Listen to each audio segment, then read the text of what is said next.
Hello दोस्तों, स्वागत है आप सभी का हमारे चैनल द टीचर्स जोन पे। उम्मीद करता हूँ कि आप सभी अच्छे होंगे, स्वस्थ होंगे। सर्दियों का मौसम आ गया है वैसे, तो सभी ध्यान रखें। जो भी स्टूडेंट पढ़ाई कर रहे हैं, आलिम स्कूल लेक्चरार 2024 की जो वैकेंसी है ये, तो इसमें जो स्कूल लेक्चरार जो सेलेक्ट होंगे या जो पहले हैं, जो प्रोबेशन में हैं या फिर जिनको सैलरी है वो किस प्रकार रहती है, कितनी सैलरी मिलती है, प्रोबेशन में क्या छुट्टियाँ मिलती है, कितनी छुट्टियाँ होती है, प्रोबेशन कितने साल का प्रोबेशन होता है, इसमें फिक्स पे क्या रहता है, क्या क्या कटौती होती है। तो आज हम इन सभी की विस्तार से चर्चा करेंगे। ग्रेड पे क्या होता है, तो इन सभी के बारे में आज देखेंगे। मुझे लगा कि आप सभी को इसके बारे में बताना चाहिए, क्योंकि अभी मैं भी खुद भी अभी प्रोबेशन में हूँ। मुझे भी अभी राज की सेवा में 1 साल हो गए हैं।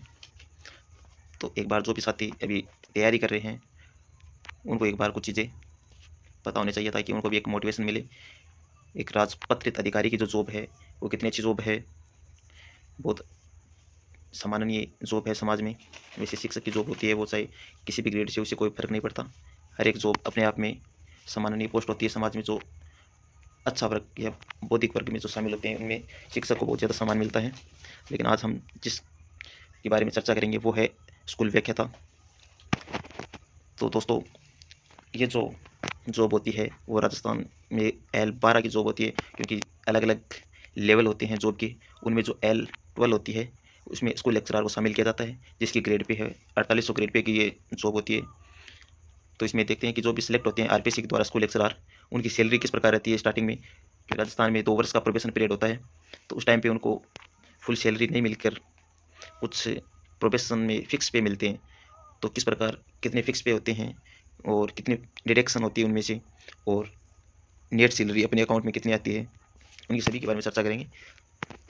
देखिए दोस्तों, जो हमारे जो 2 ईयर का जो प्रोबेशन होता है उसमें हमें फिक्स पे मिलते हैं। उस टाइम पे हमारी जो सैलरी होती है वो फिक्स रहती है। हमारी जो डीए है, एचआर है, वो किसी प्रकार की कोई प्रकार का हमें अलाउंस नहीं मिलता। तो इसमें क्या है कि ये जो फिक्स पे होता है वो 31,100 रुपये होते हैं। ये हमारा फिक्स रहता है 2 साल के लिए। हमें कंटिन्यू हर महीने 31,100 रुपये हमारे आते हैं। उनमें से कुछ डिडक्शन हो जाती है। जैसे हमारे जो प्रोबेशन पीरियड में जो डिडक्शन होते हैं वो कुल 2 डिडक्शन होते हैं, जिनमें से एक तो आरजीएचएस होता है और दूसरा जीपीएफ होता है। जो आरजीएचएस है वो 658 रुपये होते हैं। आरजीएचएस में डिडक्शन होता है वो 658 रुपये का होता है। उसके अलावा जो जीपीएफ की जो कटौती होती है वो होती है, उसमें 2 प्रकार की हैं। 2 ऑप्शन होते हैं हमारे पास में। या तो अपन 1400 रुपये भी कटवा सकते हैं, जो हमारी जो रिटायरमेंट के टाइम पे हमारे एक साथ में जुड़ते जाते हैं, रिटायरमेंट को हमें एक साथ में मिल जाते हैं रिटायरमेंट पे। तो जीपीएफ होता है वो 1400 रुपये भी हम कटौती करवा सकते हैं अपनी, या फिर 2100 रुपये भी कटवा सकते हैं। अगर हम 1400 रुपये अगर जीपीएफ की कटवाते हैं तो हमारे जो अकाउंट में जो सैलरी जो क्रेडिट होगी, या फिर जो नेट जो सैलरी है वो हमारे अगर अकाउंट में आती है 1400 रुपये कटाने पे 29,042 रुपये। और तो जीपीएफ के जो 1400 रुपये कटवाते हैं तब हमारे अकाउंट में जो सैलरी जो नेट सैलरी जो हमारे अकाउंट में आती है वो आती है 29,042 रुपये। और अपन अगर 2100 रुपये अगर कटौती करवाते हैं तो हमारे अकाउंट में जो टोटल सैलरी बनती है वो बनती है 28,342 रुपये। तो मैंने भी अभी 2100 रुपये करवा रखा है कटौती की। तो उससे मेरी जो सैलरी अकाउंट में होती है वो 28,342 रुपये क्रेडिट होती है। इसके बाद हम देखते हैं कि आफ्टर प्रोबेशन, लेकिन इस टाइम पे अगर देखिए तो प्रोबेशन में हमारे पास टोटल जो छुट्टियाँ वगैरह रहती है वो भी ज़्यादा नहीं रहती है, क्योंकि हमारे पास में ना तो मेडिकल होते हैं और ना ही हमारे पास पीएल होती है। सिर्फ हमारे जो अवकाश मिलते हैं वो आकस्मिक अवकाश मिलते हैं, जो सीएल कैजुअल लीव होती है वो मिलती है हमें 15 मिलती है। टोटल 1 साल में 15 सीएल ले सकते हैं। और उसके अलावा अगर जो प्रोबेशन में है वो कर्मचारी अभी 29 दिन विदाउट पे भी हो सकते हैं। तो 29 दिन अगर विदाउट पे हो सकते हैं। इससे अगर एक दिन भी ऊपर अगर जाता है 30 दिन हो जाते हैं, तो उसके बाद में 30, तो हमारा जो प्रोबेशन है वो 30 दिन आगे बढ़ जाता है। जो 2 साल बाद में जो फिक्सेशन होता है तो उसमें क्या होता है कि 29 दिन तक अगर रहते हैं तब प्रोबेशन पे कोई फर्क नहीं पड़ता। 2 साल में प्रोबेशन कंप्लीट हो जाता है। लेकिन जैसे 29 दिन से जितने दिन आगे अगर जितनी छुट्टी एक्स्ट्रा होती जाती है, प्रोबेशन उतने ही दिन फिर आगे खिसकता जाता है। ये नहीं है कि 29 से अगर 30 दिन देखते हैं तो 1 दिन एक्स्ट्रा होगा, तो प्रोबेशन 1 दिन एक्स्ट्रा नहीं होगा, वो सीधे 30 दिन एक्स्ट्रा हो जाएगा आपके। तो आप हो सके तो जितना कम से कम छुट्टियाँ लेने की प्रयास है करना। फिर आगे देखते हैं कि आफ्टर प्रोबेशन जो सैलरी में जो इजाफा होता है वो क्या होता है। तो हमारी जो पहली जो बेसिक पे है हमारे जो आफ्टर प्रोबेशन के बाद में जो बेसिक पे है उसमें देखते हैं तो वो होती है 44,300 रुपये, और 44,300 रुपये होती है।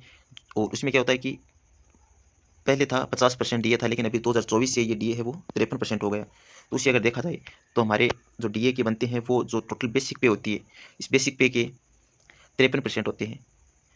और तो 53% तो इसका हमें बेसिक पे का डीए मिलता है, और 10% है वो एचआरए मिलता है।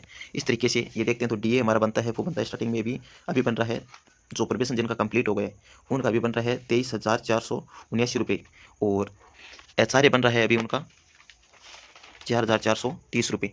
तो इस तरीके से ये कुल जो सैलरी बनती है इनको सभी को बेसिक पे और डीए और एचआरए को जोड़ने के बाद वो बन रही है अभी 17,880 रुपये। और ये जो सैलरी बनती है उसको अपन ग्रोस सैलरी कहते हैं, तो उनको ग्रोस सैलरी के नाम से जाना जाता है। सैलरी होती है वो दो प्रकार की होती है, एक तो ग्रोस सैलरी और एक होती है नेट सैलरी। ग्रोस सैलरी तो जितनी बनती है वो होती है, और उसके बाद में जो डिडक्शन होता है और फाइनली जो हमारे अकाउंट में आती है उसे बोलते हैं नेट सैलरी। तो जो नेट सैलरी है तो ग्रोस सैलरी में से कुछ क्या होगी, डिडक्शन होगा। डिडक्शन में देखते हैं तो एक तो जो एचआरए जो प्रोबेशन में भी हमारा कटता है वो 658 रुपये, तो उसकी तो कटौती होगी।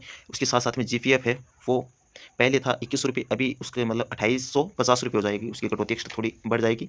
और उसके बाद में एक एक्स्ट्रा कटौती होनी स्टार्ट हो जाती है, एसआई की कटौती, वो होती है 2200 रुपये। तो इस तरीके से ये सारी कटौतियाँ होने के बाद में जो नेट सैलरी हमारे अकाउंट में क्रेडिट होती है वो होती है 65,172 रुपये। तो फाइनली हमारे दो प्रोबेशन होने के बाद में जो एक बड़ी अमाउंट हमारे अकाउंट में आती है वो होती है 65,172 रुपये। तो वैसे देखा जाए तो स्कूल लेक्चरर की जो पोस्ट होती है उस पर अच्छी खासी सैलरी देखने को मिलती है, और बहुत ही अच्छी पोस्ट है। तो जो भी तैयारी कर रहे हैं मैं उनको यही कहना चाहता हूँ कि भाई अच्छी से तैयारी करें, मन लगा के। और उसके बाद में देखते हैं तो साल में क्या होता है कि 2 बार डीए बढ़ता है। ये जो डीए होता है वो होता है महंगाई भत्ता होता है, तो ये साल में 2 बार बढ़ता है, लगभग 3 से 4% इसमें इंक्रीज देखने को मिलता है।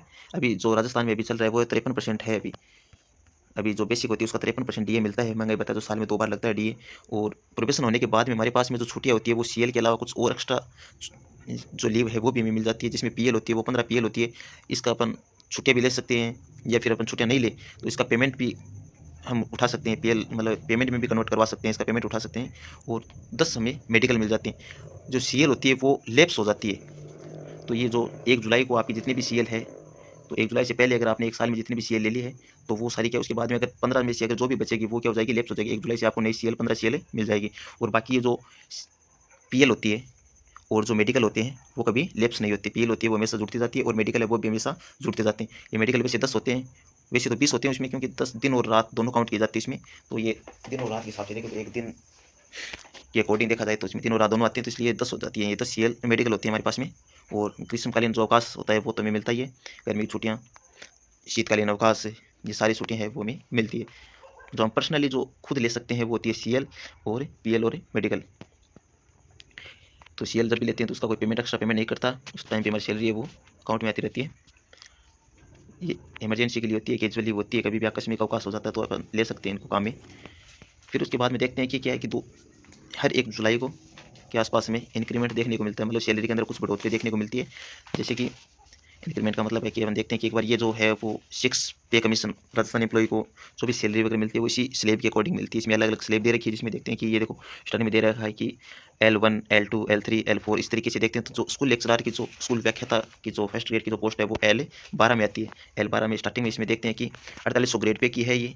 और इसमें देखते हैं तो शुरुआत में स्टार्टिंग में अपन देखते हैं तो जो हमारी बेसिक होती है वो होती है प्रोबेशन, आफ्टर प्रोबेशन के बाद में 44,300 रुपये होती है। उसके बाद में जैसे ही हमारी 1 साल कंप्लीट होता है, 1 साल कंप्लीट होने के बाद में हमारी जो इंक्रीमेंट लगता है 1 जुलाई को, तो हमारी जो सैलरी है वो सेकंड स्लेब में आ जाती है। तो 45,600 रुपये के हिसाब से हमारी बेसिक बनने लग जाती है। तो इसमें क्या होता है कि एक स्लेब आगे चली जाती है, हमारी जो बेसिक होती है वो, ये प्रत्येक साल इंक्रीमेंट लगता है। तो जैसे जैसे इंक्रीमेंट लगता है वैसे वैसे हमारी स्लेब है वो नीचे की तरफ बढ़ती जाती है, और हमारी जो बेसिक है वो लगातार इंक्रीज हो जाती है। जिससे अपन देखते हैं कि स्टार्टिंग में हमारी थी वो 44,300 रुपये थी। उसके बाद में जो इंक्रीमेंट लगा, उस इंक्रीमेंट लगने के बाद में जो सैलरी मिलेगी वो मिलेगी 45,600 रुपये। ये क्या होगी, बेसिक होगी। और बेसिक के बाद में बेसिक का हमें 53% तो डीए मिलेगा, और एचआरए मिलेगा वो 10%, क्योंकि अभी राजस्थान में देखते हैं तो पहले 9% था एचआरए, और अभी क्या कर दिया है 10% कर दिया है। और इसमें भी क्या है कि 2 प्रकार के हैं, कि जो डीए जो मिलता है उसमें क्या है कि जो हाउस रेंट होता है उनमें ये जो स्लेब है वो पहले की है। अभी राजस्थान गवर्नमेंट ने क्या किया कि डीए जो एचआर है उसमें 1% की बढ़ोतरी कर दी। उसमें क्या कि ये 5 जो वाई सिटी के जो शहर है उनमें तो जो डीए है, जो एचआर है, हाउस रेंट होता है वो 20% होता है, और बाकी जेड सिटी के अंदर जो भी बाकी के जो शहर वगैरह है, जो गाँव वगैरह है, उनको जो एचआर मिलता है वो 10% मिलता है। 1% की इसमें 9 और 18 में 1% की जो जेड सिटी के जो शहर वगैरह है उनमें क्या है कि 9 से 10% हो गए, और ये जो वाई सिटी के जो शहर है, ये जो 5 टोटल शहर है उनमें क्या है कि जो एचआर है वो 20% हो गए। जैसे जो बीकानेर है, जयपुर है, जोधपुर, कोटा, अजमेर, इनमें जो बेसिक होता है बेसिक का 20% एचआर मिलता है, और बाकी के अदर सिटीज़ है उनमें 10% एचआर मिलता है हमें। तो इस तरीके से देखते हैं तो हमारी जो बेसिक बनती है वो इसमें डीए 53% जोड़ने के बाद में 24,168 हो जाता है, और एचआर 10% निकालते हैं तो 4,560 रुपये हो जाते हैं, ये अलाउंस होते हैं। और इसके बाद में अगर देखा जाए तो ग्रोस जो सैलरी बनती है वो बनती है 74,328 रुपये, और 74,328 रुपये बनती है, उसमें से कुछ डिडक्शन हो जाते हैं, जिसमें कटौती होती है कुछ, जैसे आरजीएसएस की जो कटौती है वो पहले भी होती थी, तो इस तरीके से 658 रुपये आरजीएसएस के कट जाते हैं, जीपीएफ है वो 2850 जीपीएफ के कट जाते हैं, और एसआई की जो कटौती है 2200 रुपये एसआई की कटौती हो जाती है। इस तरीके से टोटल ये डिडक्शन होने के बाद में हमारी जो नेट सैलरी है जो हमारे अकाउंट में आती है तो वो हमारे पास आती है, वो है 68,620 रुपये। ये फाइनली हमारे अकाउंट में क्रेडिट हो जाती है। उसके बाद में आगे देखते हैं कि इसमें देखो दिखा भी रखा है कि जीपीएफ है वो अभी जो अपन देख रहे हैं, क्योंकि 4800 ग्रेड पे की जो L12 की जो जितनी भी पोस्टें हैं उनके ये स्लेब होती है 38,501 से लेके 51,500 रुपये तक की जो भी जॉब होती है।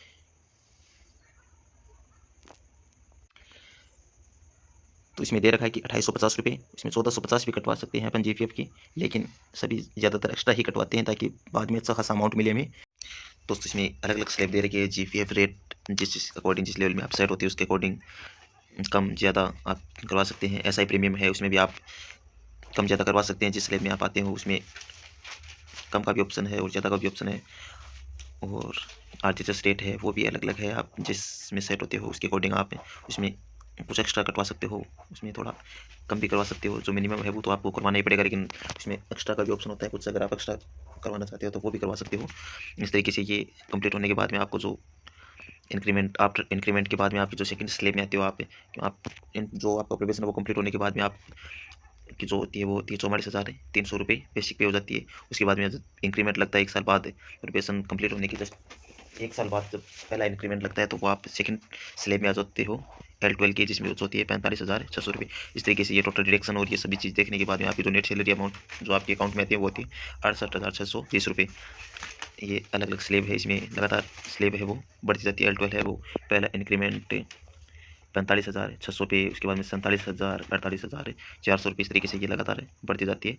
9 साल बाद में आपको जब आप का जो प्रमोशन होगा उसके बाद में आप L13 में आ जाओगे, उसमें आपकी जो स्टार्टिंग में जो मिलेगी आपको मिलेगी वो बेसिक होगी वो 53,100 रुपये से स्टार्ट हो जाएगी। उसके बाद लगातार इसे ही आगे इधर बढ़ती जाएगी। और आगे देखते हैं, देखो ये मेरी जो लास्ट महीने अक्टूबर महीने सैलरी स्लिप है, पे स्लिप IFMS 3.0 पे जो भी सैलरी वगैरह बनती है वो सारा काम इसी पे होता है। उसमें क्या है कि ये रेडियो कोड वगैरह है जो मैंने हाइड कर रखा है अभी, इसमें टीवी नंबर है, डेट है, कर्मचारी का नाम है, एम्प्लॉय आईडी है, ये सभी होती है इसमें। लेकिन ये सारी चीज़ें देखो हर चीज़ साथ नहीं की जा सकती। उसके बाद में जो डेजिग्नेशन दे रखा है वो है लेक्चरर इन ह्यूमैनिटीज़। इसके बाद में पे स्केल दे रखी है, जो प्रोबेशन में फिक्स होती है तो L12 वो फिक्स्ड है। उसके बाद में आगे देखो जो टोटल जो बेसिक पे होती है प्रोबेशन में 31,100 रुपये होती है।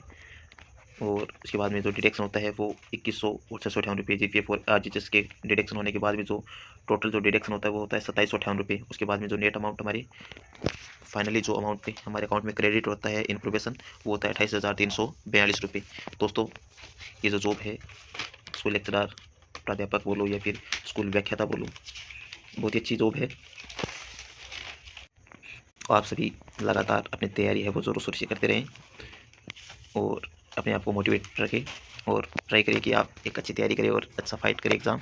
उसके बाद में जब आप भी स्कूल लेक्चरर बन जाओगे या फिर जो भी साथी स्कूल लेक्चरर की पोस्ट पे सिलेक्ट होंगे इस बार, तो उनको भी ये सभी चीज़ें देखने को मिलेगी। और ये सभी चीज़ें अगर कुछ थोड़ा बहुत हमें अगर मोटिवेट करती है तो हमारे लिए भी बहुत ज़्यादा इंपॉर्टेंट है। बाकी देखो सैलरी वगैरह है ये सभी चीज़ें होती रहती है, बहुत सी जॉब उनमें बहुत अच्छी अच्छी सैलरी मिलती है, बहुत अच्छे पैकेज मिलती हैं, लेकिन जो एक टीचर की जो लाइफ है वो बहुत अच्छी लाइफ होती है।